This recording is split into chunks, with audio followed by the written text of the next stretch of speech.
starts with a breath, a holy wind rolling through the caverns of your soul, reminding you were never meant to stay silent. He calls you to burn bright in a world that's growing dim. And then suddenly, your fear becomes small. Your doubts lose their grip. Your past loses its power. Because the one who rose from the dead now rises inside of you. And when that fire catches, and when that breath becomes your breath, you become exactly what God calls you to be.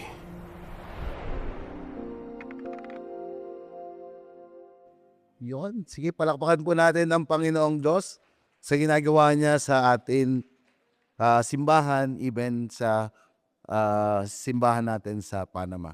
So, inaanyahan ko po na ang lahat ay tumayo. Sige, tayo po tayo. Can you welcome and greet the next person beside you? Pwede mo sabihin sa kanya, magandang hapon, malamig na hapon ng linggo sa bawat isa sa atin. Ganyan.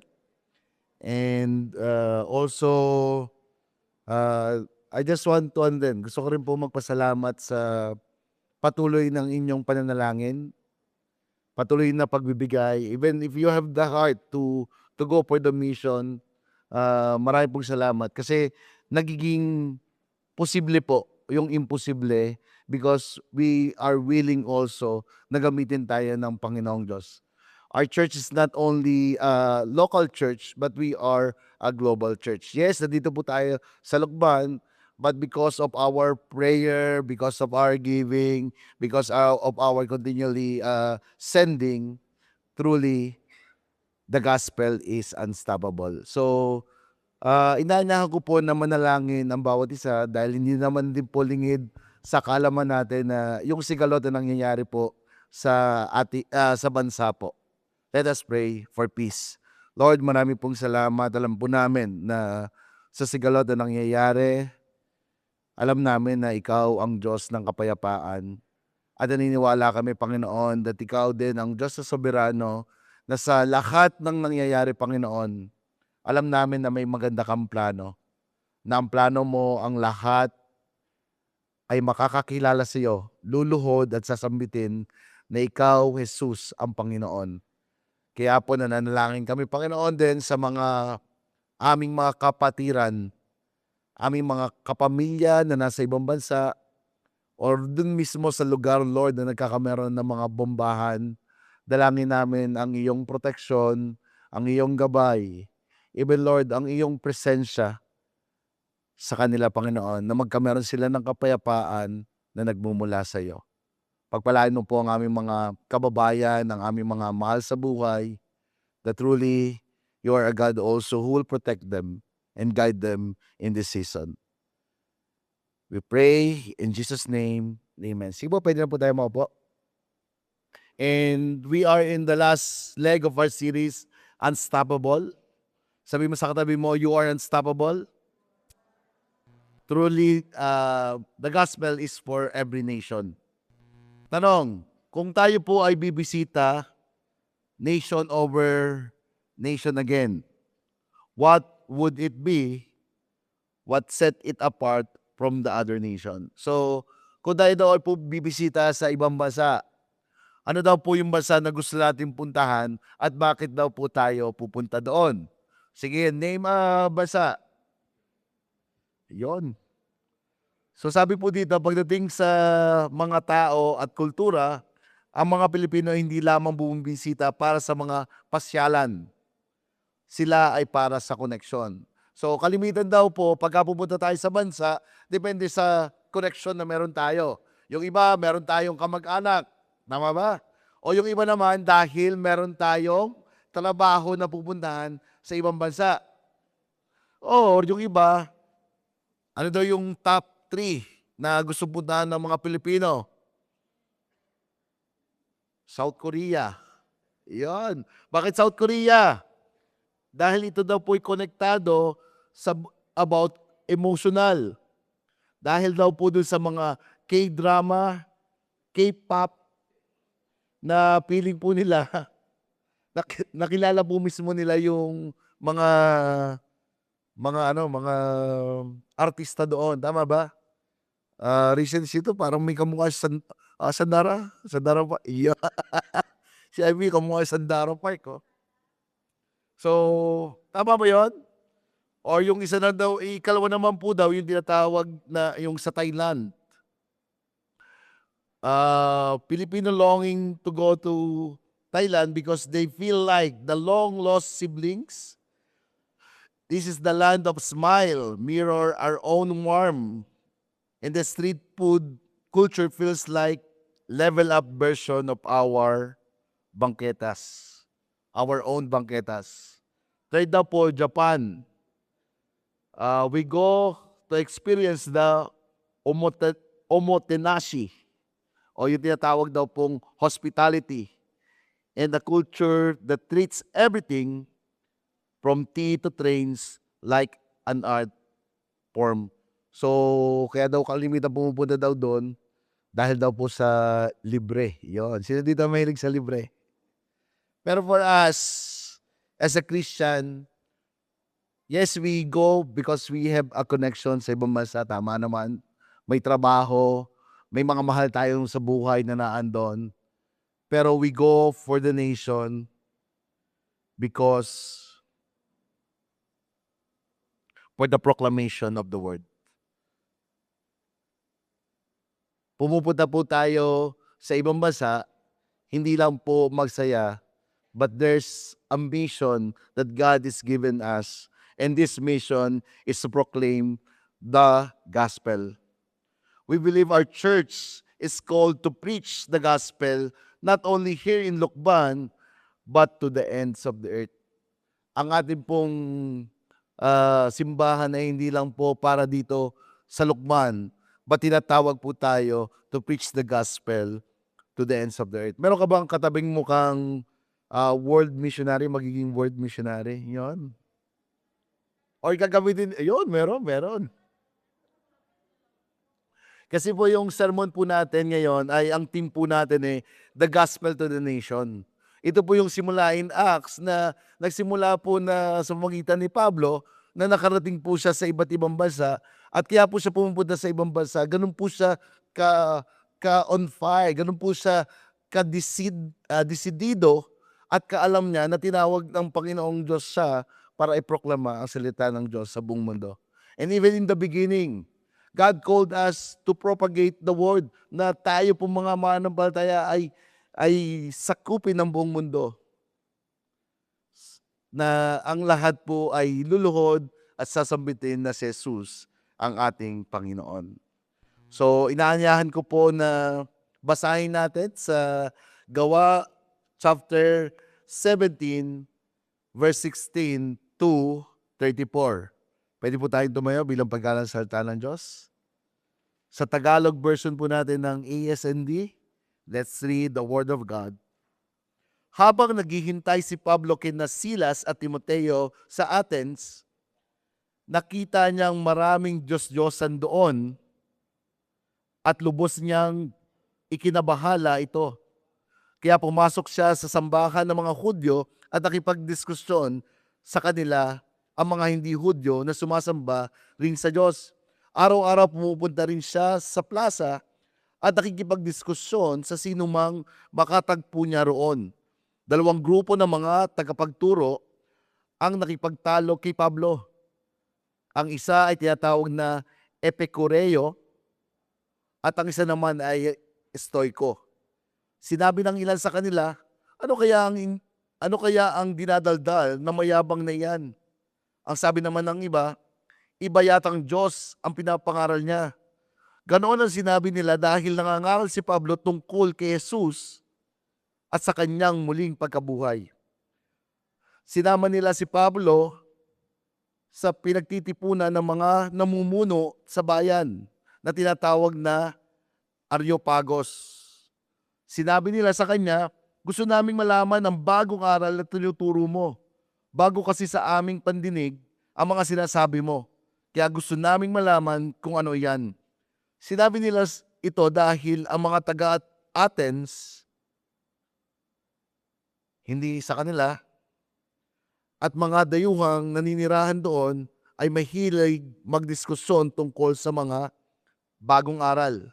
Kaya tumayo si Pablo sa harapan ng mga tao roon sa Areopagus at sinabi, "Mga taga-Athens, nakita kong napaka-reliyoso ninyo, sapagkat sa aking paglilibot dito sa inyong lungsod, nakita ko ang mga sinasamba ninyo. May nakita pa akong altar na may nakasulat na ganito, para sa hindi nakikilalang Diyos. Itong Diyos na inyong sinasamba na hindi pa ninyo kilala ay ang Diyos na aking pinapangaral sa inyo. Siya ang lumikha ng mundo at ng lahat ng narito. Siya ang Panginoon na nagmamay-ari ng langit at ng lupa. Kaya hindi siya nakatira sa mga templo na ginawa ng mga tao. Hindi siya nangangailangan ng tulong mula sa tao dahil siya mismo ang nagbibigay ng buhay sa atin maging sa lahat ng pangangailangan natin. Mula sa isang tao nilikha niya ang lahat ng lahi at ipinangalat sa buong mundo. Noon pa itinakda niya hanggang sa tirahan ng mga tao at ang panahon na sila ay mabubuhay dito sa lupa. Ang lahat ng ito'y ginawa ng Diyos upang hanapin natin siya at baka sakaling matagpuan natin siya. Pero ang totoo, ang Diyos ay hindi malayo sa atin. Dahil sa pamamagitan ng kanyang kapangyarihan, tayo'y nabubuhay at nakakakilos. Katulad din ng sinabi ng ilan sa inyong mga makata, isipin na ang Diyos ay katulad ng Diyos ang ginto. Pilak o bato ay pawang imbento ng isip at kamay ng tao. Noong una nang hindi pa kilala ng mga tao ang Diyos, hindi niya pinansin ang kanilang mga kasalanan. Ngunit ngayon, inuutusan ng Diyos ang lahat ng tao sa lahat ng lugar na magsisi at talikuran ang kanilang masamang gawain, sapagkat nagtakda ang Diyos ng araw kung kailan niya ipapataw ang kanyang makatarungang hatol sa lahat ng tao rito sa mundo sa pamamagitan ng taong kanyang pinili. Pinatunayan niya ito sa lahat ng buhay niyang muli ang taong iyon. Verse 32, nang marinig nila ang sinabi ni Pablo tungkol sa muling pagkabuhay, pinagtawanan siya ng ilan. Pero sinabi naman ng iba, bumalik ka uli rito dahil gusto pa naming makinig tungkol sa mga bagay nito. Pagkatapos umalis si Pablo sa kanilang pinagtitipunan, may ilang lalaking kumampi kay Pablo at sumampalataya kay Jesus. Ang isa sa kanila ay si Dionysius, na miyembro ng Areopagus, at ang babaeng si Damaris, at may iba pa. Ito ang salita ng Diyos. Sige po, amen. Sige, pwede na po tayo maupo. Makikita po natin dito, ito na po yung ikalawang journey ng mission po ni Pablo. Noon po, galing po siya sa Asia Minor. Ngayon naman po, matatagpuan natin siya sa Europe. So, pumunta po siya sa lungsod ng Athens. Sabi ko nga po kanina, hindi sa kanila, yan, kundi sa Athens. Ang corny. So, sige. So, ito pong Athens na to, matatagpuan po natin to in Europe. And unang-una na makikita po natin dito is a pagan city. Marami pong sumusamba sa hindi tunay na Diyos. Or makikita mo ang mga marami pong sumasamba. Kumaga, ang mga tao po dito ay relihiyoso. Hindi lang po ito pagan city, but full of idols. It is also a polytheistic culture, embracing and worshiping numerous gods. So, makikita natin dito, marami dito ay sumasamba, nagwo-worship. Parang kanina yung ginawa natin, di ba? we worship, kumanta tayo sa Panginoon, naglalaan tayo ng oras. So sila din po, ganun po, naglalaan din sila ng oras, nagdadasal din po sila, pero sa maraming Diyos. Hindi lang po polytheistic culture, but having 300 statues and temples devoted to mythological gods. So meron daw pong 300 statues. So kung mapapapunta po kayo dito po sa Athens, talaga pong yung ambience, ma-amaze na kayo. Kasi, kumbaga, sabi 300 statues. O maraming statua ka na makikita na sobrang lalaki. At ito po ay kanilang sinasamba. Hindi lang malaking statues, but also meron daw pong 300 na temple na kung saan sila nagbibigay ng papuri at pasasalamat doon sa Diyos na meron sila. The mythological gods. Alam niyo po ba yung mga sino dito kilala si Achilles? Ang mythological god na yung tatay niya si Zeus. Zeus Maria Joseph. Si Zeus. Tapos ano pangalan nun? Percy Jackson. Sino yung tatay niya? Si Poseidon. So ito yung mga sobrang daming Diyos na meron po sila na nakapila. And yung pangalan pong Athens, alam niyo po saan galing yon? Kay Athena. Si Athena po ay the patron of Athens. She's the goddess of wisdom and strategic war, basically in the brainiest warrior of the list. So yung Athens po galing sa goddess of Athena. So makikita mo itong lugar na ito yung lugar ng maraming matatalino. Kasi po ang larangan na ginagawa po nila dito, maraming philosopher.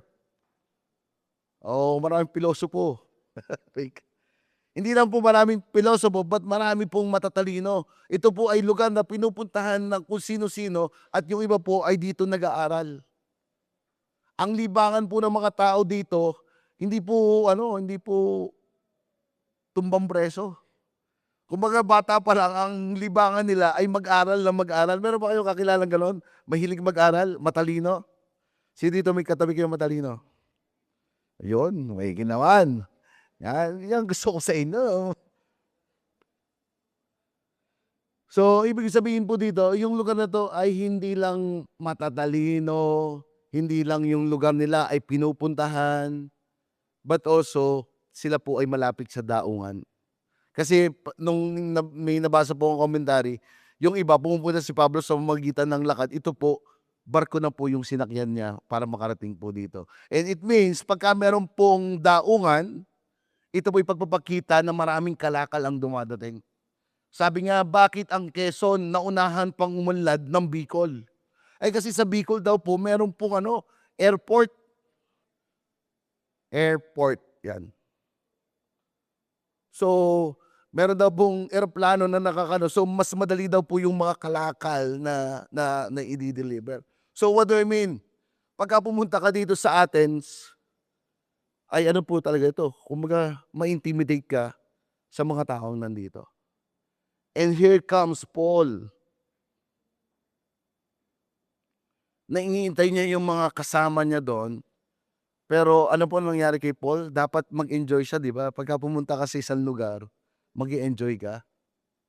Pero bukod po sa intimidation sana na makita niya, si Pablo po ay nagkameron ng habag at galit.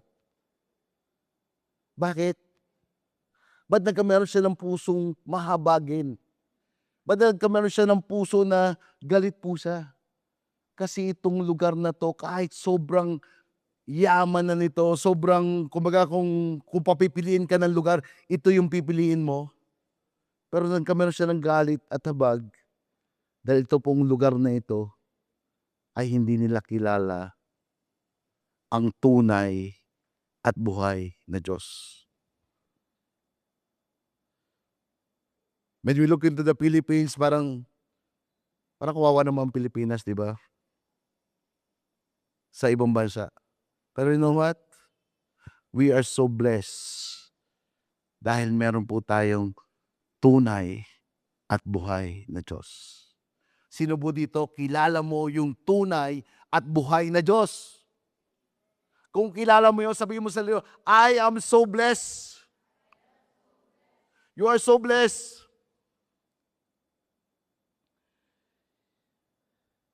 Knowing the true God provides the anchor for the soul that no culture, idol, or traveler destination can offer.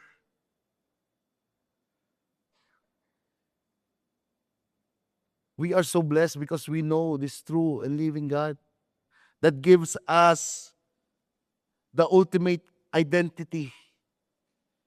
Dati hinahanap mo kung sino ka, kung bakit ka nandito. Pero now, you know your true identity. Dati naghahanap ka ng kapayapaan. Pero ngayon kahit punong-puno ng mga pagsubok ang ating mga buhay, sa Kanya natagpuan natin ang tunay na kapayapaan regardless of any circumstances that we are facing. Meron tayong tinatawag na lasting peace. Sino dito? Meron ka ng peace? Ano yung pastor, yung ulam namin kanina? Peace. Eternal purpose. Not only the ultimate identity, not only the lasting peace, but the eternal purpose. Noon parang nag-i-exist lang tayo para saan? Para yumaman? Nag-i-exist ka lang para sumaya? Pero now, alam mo yung purpose mo. Bakit ka nakakilala sa Panginoong Diyos? It is because God wants to use you also to share who is this true living God. Sabi mo sa katabi mo, you are a minister. God will use you to proclaim the word. Hindi po aksidente na natanggap lang natin siya, pero gagamitin tayo ng Panginoong Diyos para iproklama kung sino siya. Even they have all, but there are the most pitiful person because they don't know the true living God. Para kay Pablo, kahit nasa kanila na ang lahat, pero sila pa rin ang pinakang nakakaawang tao dahil hindi nila kilala ang tunay na buhay na Diyos. Malaki yung nawala po sa kanila. Yung pinakang best part, di ba? Ano yung best part na nangyari sa buhay mo? Kung ikay isang Kristiyano, ano yung best part na nangyari sa buhay mo? It is your relationship to the true living God. Sige, pwede ba natin palakpakan si Lord? Thank you, Lord. Kung mga itong mga taga-Athens, sana all may true living God. Verse 16. Now while Paul was waiting for them at Athens, habang naghihintay si Pablo kina Silas at Timoteo sa Athens, nakita niya maraming Diyos-Diyosan doon at lubos niyang ikinabahala ito.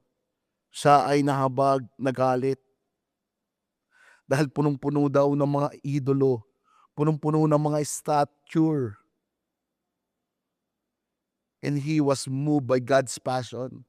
Nung nakita niya ito, instead na ma-intimidate siya, awa at habag ang nakita niya. It provoked by the Spirit. Sabi po dito, in English version, his spirit was provoked within him as he saw that the city is full of idol. Yung Diyos na banal na Espiritu ay nag-stimulate sa kanya. Ginising siya, Pablo, tingnan mo ang mga taong ito. Even nasa kanila na ang lahat, pero sila ay nakakaawa. It's just seeing after the death, saan sila mapupunta. Di ba, dati pagka naalala natin yung hell, dati pagka kinikwento yung hell, nung hindi ka pa Kristiyano, natatakot ka na. O ano ba yun? Huwag natin pag-usapan yang impyernong yan. Pero now, because you know that you are going to heaven, okay lang pag-usapan yang impyernong yan. Pero kay Pablo, ang nakikita niya ay awa at habag because the destination of these people, if they don't know God, they will go to hell. And this provoking of the Spirit give him a heart for the city that doesn't know God. Nagkameron po siya ng isang puso na para sa lungsod na hindi nakakakilala sa Diyos. To reach a nation, we must first see its lostness with compassion, not just judgment. Ang Panginoong buhay ay kailangan ng buong bansa. Verse 17, kaya pumasok siya sa sambahan ng mga Hudyo at nakipagdiskusyon sa kanila sa mga hindi Hudyo na sumasamba sa Diyos. Araw-araw pumupunta rin siya sa plaza at nakipagdiskusyon sa sino mang makatagpo niya roon. Makikita po natin doon na si Pablo ay laging pumunta doon sa sambahan. Hindi na pupunta sa sambahan, but also doon sa marketplace, doon sa agora. Bakit po?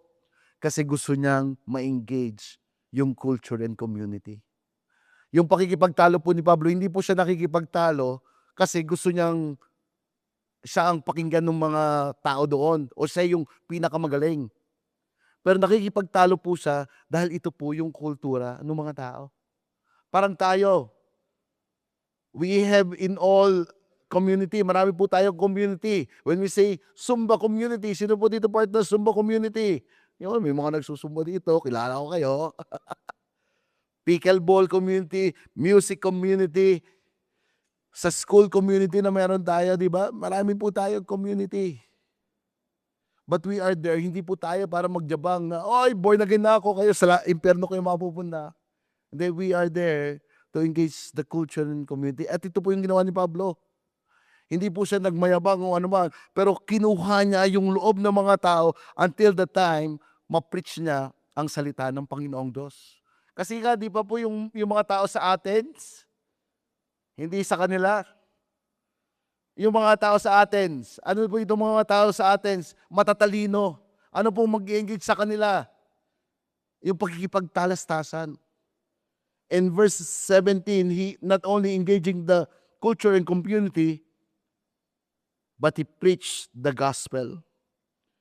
Verse 18, dalawang grupo ang mga tagapagturo na nakipagtalo kay Pablo. Ang isa ay tinatawag na Epicoreo at isa naman ay Stoico. Sinabi ng ilan sa kanila, ano kaya ang idinadaldal ng mayabang na iyan? Ang sabi naman ng iba yatang Diyos ang pinapangaral niya. Ganoon ang sinabi nila dahil nangangaral si Pablo tungkol kay Jesus at sa kanyang muling pagkabuhay. So makikita po natin dito, si Pablo nung i-preach niya yung mabuting balita na si Jesus at ang kanyang muling pagkabuhay, he is prepared. Naganda po siya. In-engage siya yung culture and community. Then when he preached this, hindi po makakatanggi. Parang some of us, bakit ka nandito ngayon? Merong nambudol sa iyo, tama ba? Meron kumaibigan sa iyo, may nanlibre sa iyo. O iba sa atin, yun din yung ginagawa. Di ba? We engage sa culture and community. And then in the time when we preach the gospel, wala po silang magagawa kundi tanggapin si Jesus bilang Panginoon at tagapagligtas. The best ever good news for them.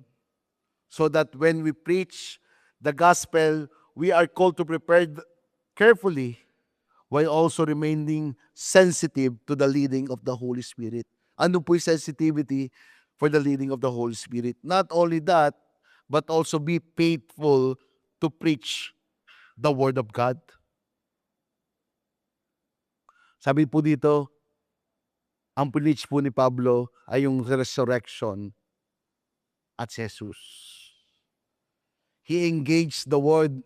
Pumunta po siya sa mundo, pero hindi po siya naging makamundo. Lumapit siya sa makamundo para iproklama ang salita ng Diyos. That's why for all of us, when we go to tinatawag po tayo sa labas. Hindi na po dito sa simbahan. Yes, we enjoy the church. Pero tayo po ay tinatawag talaga sa labas. Kung ang kaibigan mo na lang po ay mga taga-church, it's time to realize, kailangan ako doon sa mga kaibigan ko dati. Pero syempre, pagka pumunta po tayo, we make sure din na nililid tayo ng Holy Spirit at alam natin na nangangailangan. Kasi totoo po, kailangan nila ang mabuting balita. Tama ba? Sino dito may mga mahal kayo sa buhay na hanggang ngayon hindi pa nila kilala si Jesus? Ang muling pagkabuhay ni Jesus.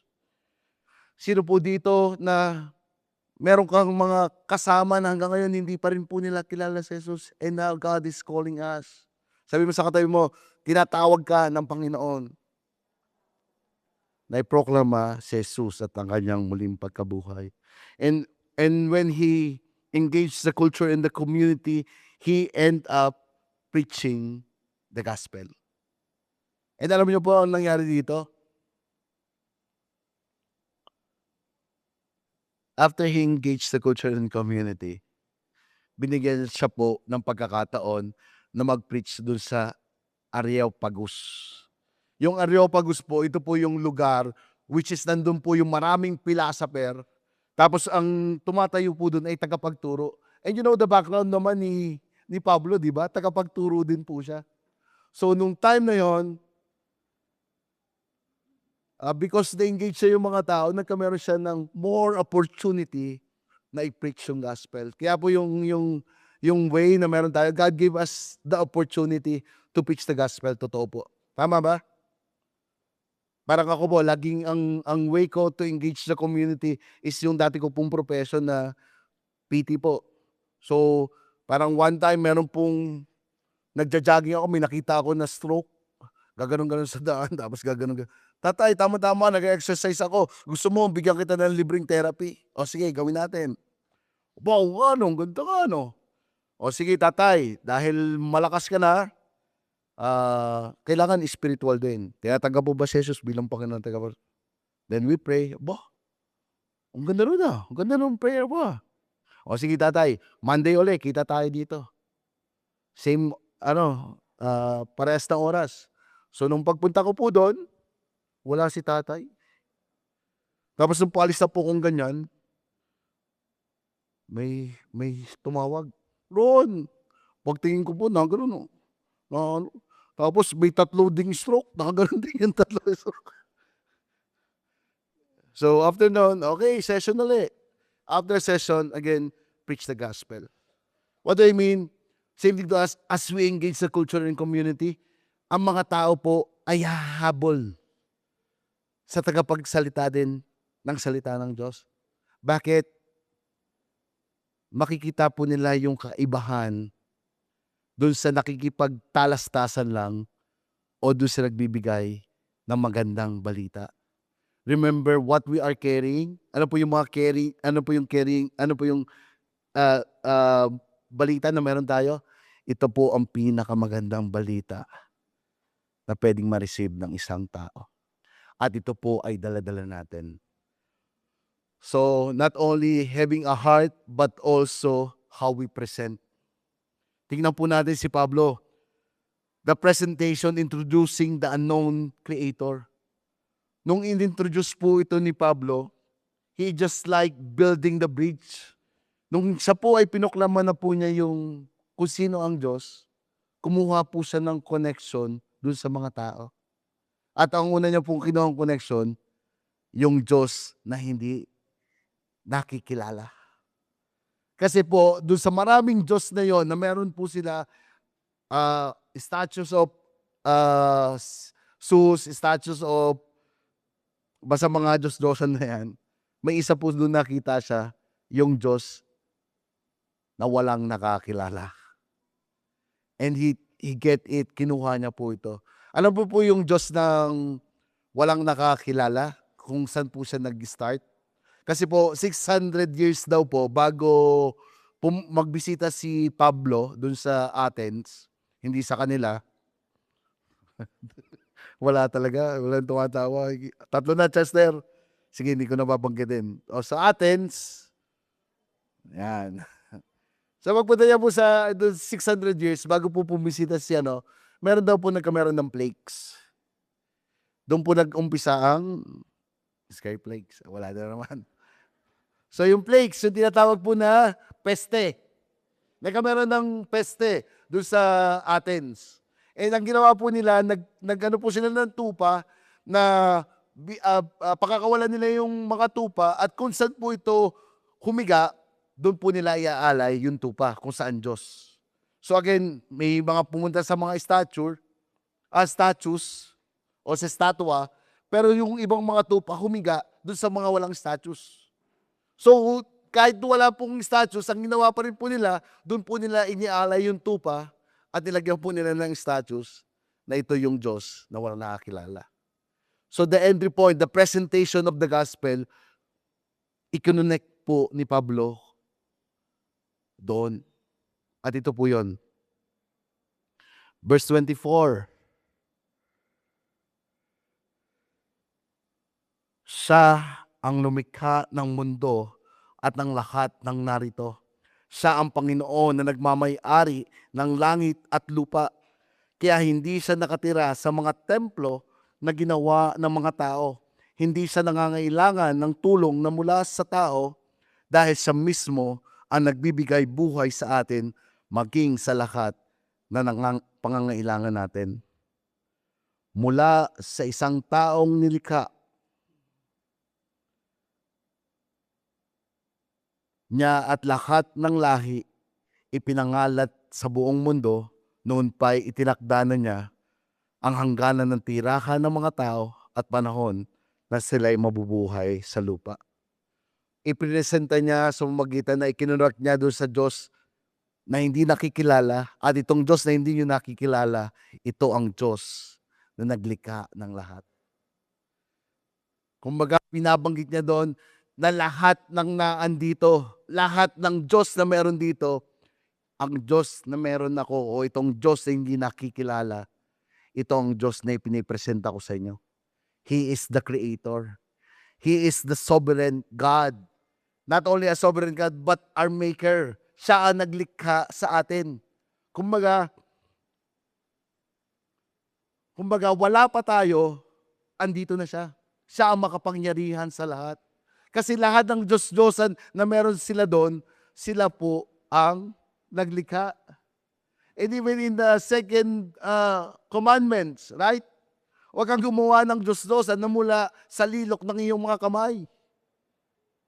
So yung lahat ng idols na meron po, parang sinasabi dito ni Pablo, wala ang lahat ng Diyos yan. Lahat ng sinasamba nyo, ito ang kailangan nating Diyos. The unknown God na sinasabi nyo is the God na meron ako, which is the Creator, the Maker, and the Provider.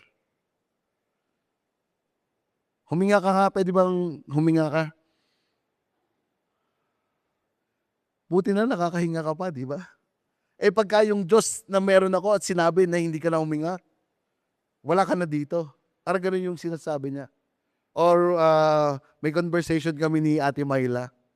Sabi ni Ate Mayla, meron daw siyang kaibigan na bumili ng santo. Ba't pumili ka ng santo? Tamo yung sinasamba mo, binibili mo. Sabi ganun. Hindi, nakamura nga ako dyan. Dati yung 2.5, tinawaran ko, 1.5 na lamang. Sabi niya, 1.5 na lamang. Tamo yung Diyos mo. Tinatawaran mo pa, di ba? Natatawaran mo. Look at this. For all of us, we have, meron tayong mga ganong mga paniwalain. Tama ba? But all of a sudden, when we encountered this true and real God na meron po tayo, all of a sudden, yung mga old na paniniwala po tayo, ito ay nawala na. This is the true and real God, our Creator, our Maker. the one who sustain us, the one who provide us. Alam niyo yung mga yung mga philosopher nung time na yon?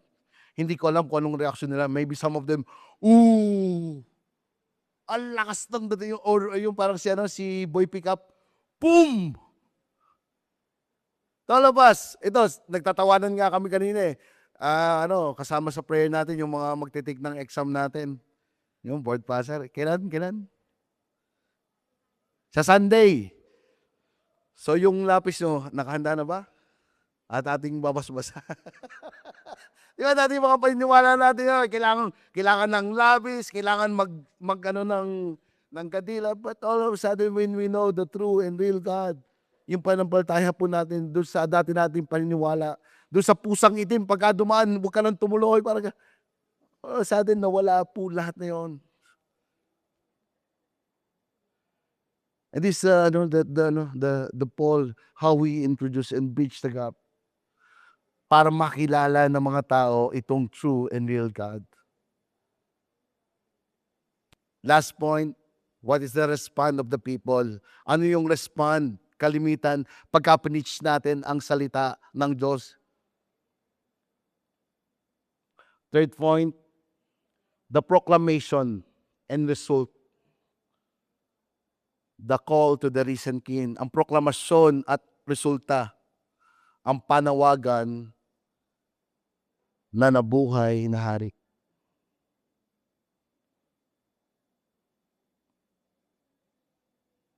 Noong una, nang hindi pa kilala ng mga tao ang Diyos, verse 30, hindi niya pinansin ang kanilang mga kasalanan.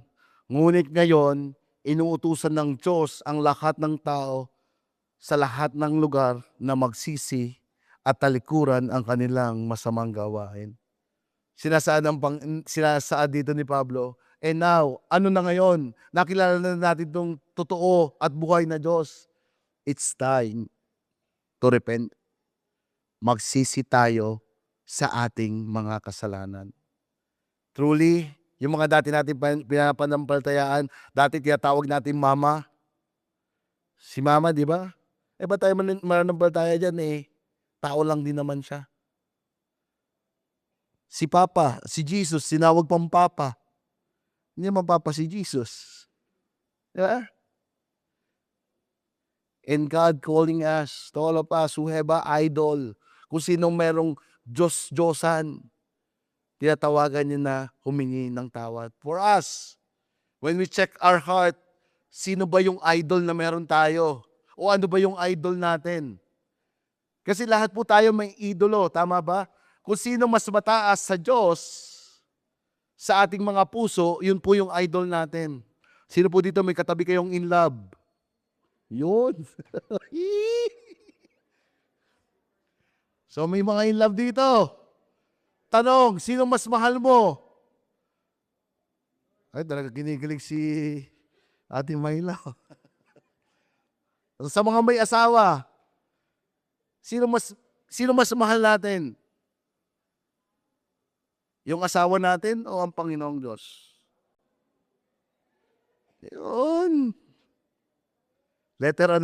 Niloloko po yung mga campus. Anong letter? Letter J, Jesus. Yun. Anong letter? Letter D, Diyos. Talaga. Letter K, Kristo. Yeah. Hindi, honestly. Ano ba, yung kasalanan ba mas mataas sa Diyos na meron tayo? Pera, mas mahalaga ba ang pera kaysa sa ating Panginoong Diyos? Kasikatan, mas mahalaga ba itong kasikatan kaysa sa ating Diyos? Kaligayahan, hobby na meron tayo. Again, if we have that, God is calling us to ask for forgiveness. Na magsisi tayo, Lord, walang number one dito kung hindi ikaw ang Panginoon. Bakit? Verse 31,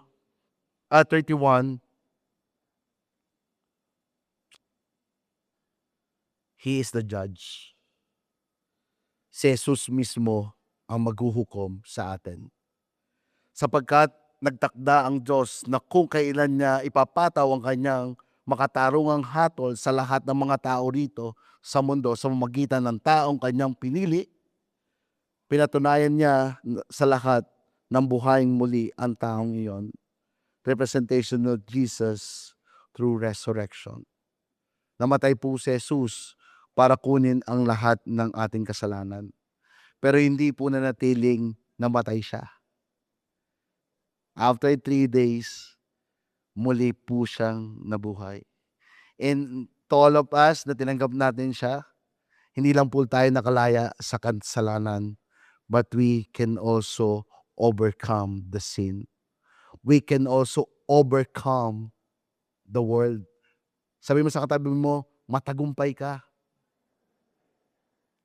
Yeah. We are victorious. We are a conqueror.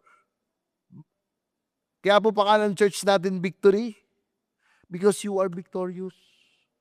Eh di sana kung hindi tayo victorious sa ginawa ni Christ, baka ang ina natin ay talunan or the church, defeated church. Parang hindi bagay. Anong sitwasyon mo sa buhay ngayon, kapatid? Anong pinagdadaanan mo? God is telling us, kaya natin ito mapagtagumpayan. So sa linggo, sigurado na papasa kayo, di ba? Yeah. Amen. Kasama ang church, pagdadasal namin kaya. Amen, to all of us. When we proclaim the word, ito po yung binabanggit natin. Paghingi ng tawad. Napansin nyo ba, kada ano natin dito sa church, bakit tayo nagpupulong-pulong? Isa sa pagpupulong natin, sama-sama tayong humihingi ng tawad sa Diyos. Don't look at me na every time na ako po yung nag-preach dito dahil si pastor walang, kumaga, he is the best, hindi po. I'm also here, also asking for forgiveness to the Lord na meron po tayo. What do I mean? God called us to proclaim His resurrection. So, tanong mo sa katabi mo, are you willing to proclaim the word? So, sino po dito na-reject ka na? Ayun, marami po. Wag po kayo mag-alala. Tamang-tama po yan dito. Response ng tao, una, rejection. Some mock them. Verse 32. Nang marinig nila ang sinabi ni Pablo tungkol sa muling pagkabuhay, pinagtawanan siya ng ilan. Grabe, no? Nagkameron na siya ng awa na kailangan nila itong salita ng Diyos na si Jesus ay namatay at muling nabuhay. Pero anong response? Ano ba naman yung sinasabi mo, Pablo? Pero sinabi naman ng iba, bumalik ka uli rito dahil gusto pa naming makinig ang tungkol sa mga bagay na ito. Hindi lang rejection, but some of them reluctance. Maybe pumupunta sila doon kasi na-enjoy nila yung pagsasalita ni Pablo. Pero deep inside their heart, hindi nila kailangan or parang nire-reject nila yung buhay at totoong Diyos. Sino po dito, nagpapakain ka ng lahat. Pagka may pakain, tuwan-tuwa, uy, sama tayo, may kainan. Uy, sama tayo at masaya doon. Pero pagka wala ng happenings, ayaw nang makinig ng mabuting balita na isineshare natin. Don't worry. Kung nangyayari ito sa atin, okay lang po yun. Pero ang mahalaga, we become faithful to the God's calling to us. Kasi if we become faithful, He's also faithful to us na magbibigay ng bunga nito. Yung iba naman po na nakarinig, ang response po nila ay tatanggapin po nila ang mabuting balita. Verse 34, as I end, may ilang lalaki ang kumampi kay Pablo at sumampalataya kay Jesus. Isa sa kanila ay si Dionysius. Kilala po si Dionysius? Sabi ni Mark Tre. Kapatid daw po ni Aling Dionisia. Si Dionysius, sorry. Si Dionysius na miyembro ni Areopagus at ang isang babaeng si Damaris at may iba pa. When we preach the word of God, many also will respond. Maaari isa lang, pero ito po si Dionysius.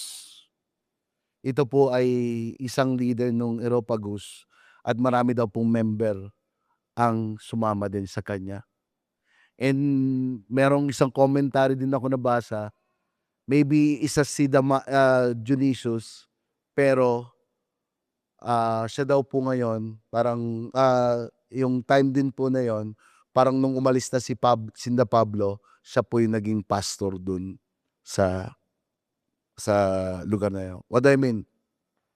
Same thing to us as we connect to gospel to the nation. What we are doing also as a church, we preach the word to every nation. Now, year 2029, meron po tayong ini-aim na meron po tayong 19 nation na ongoing na po yung tinatawag nating campus outreach. Meron na pong mga campus outreach. And by the year 2029, ito pong 19 nation, we are praying. Please, if you are part of this church, please continue to pray. Let us pray na itong 19 nation na to ay ma-flood na po yung churches na meron tayo. And truly, as we keep on praying, keep on giving, keep on sending, we believe na ito pong church, ito pong mga lugar na ito ay magkakamayroon na po ng every nation church. Like Cambodia po. Ang Cambodia po natin ngayon ay meron na pong 2 simbahan at isa pong church planting. Ang ating po, Quezon po, tayo po ay naka-assign sa Cambodia. Ang kagandahan po sa Cambodia, nag-start po doon ay Pilipino, si Pastor Doc Dem. But now, yung mga senior pastor po na meron po tayo doon, sila po ay also local Cambodian. Kalimitan po sa iba pong mga churches, sa iba pong churches sa ibang bansa, ang pastor pa rin po ay yung Pilipino. But this Cambodia, now iba po. Sila po mismo yung senior pastor na meron na po tayo. And this is what we claiming. Yung mga bansa na hindi kilala ang Diyos ay makakilala. Let us pray. Lord, thank you for the day.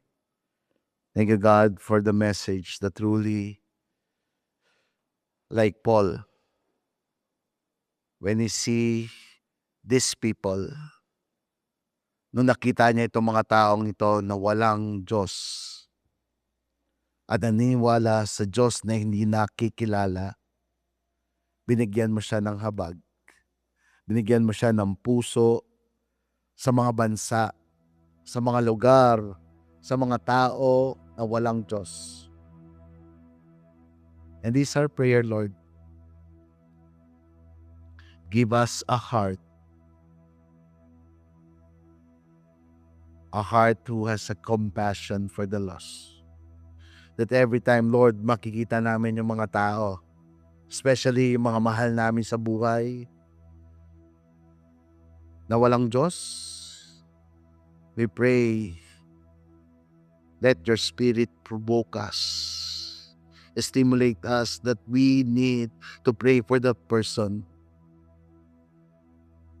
And sometimes we cry, but our crying will not end up to a one place, but end up to preach your word.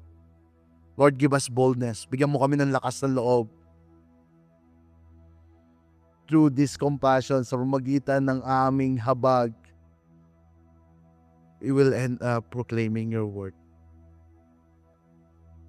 If you're that person na meron kang mga kilalang tao or somehow places na itinalaga ka ng Diyos, bakit ka nasa campus? Kasi gusto ng Panginoon mag-preach ka sa campus. Why you are in the workplace? Kasi gusto ng Panginoon mag-preach ka sa workplace na meron ka. And you have a person na gusto mong makakilala sa Panginoong Diyos, I will give you time and moment to pray for that person.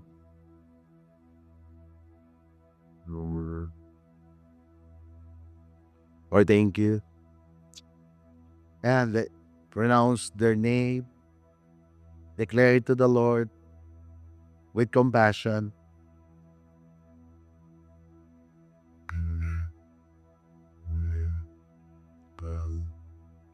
Lord, thank you. We lift up this person. Truly,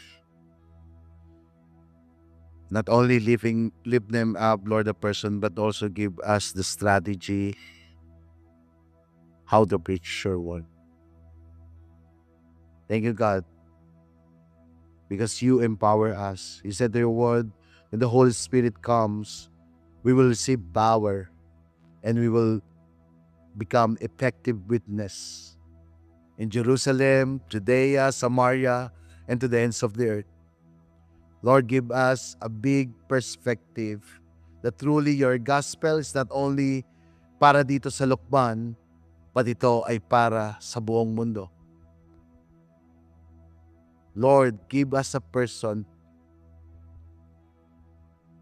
not only a person, but also give us the heart na kami po mismo ay willing na iproklama ang iyong salita. Can you all stand up?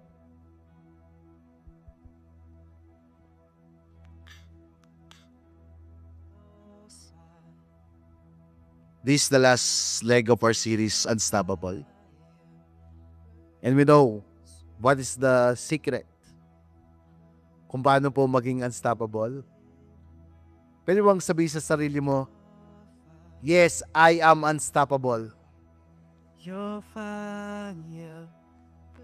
We are unstoppable because it is God. Our God is unstoppable. So can we take this moment, Lord, we want to sing you this song. And as we sing this song, we pray that you will recharge us. You infill us by your Holy Spirit to give us the passion to proclaim your word.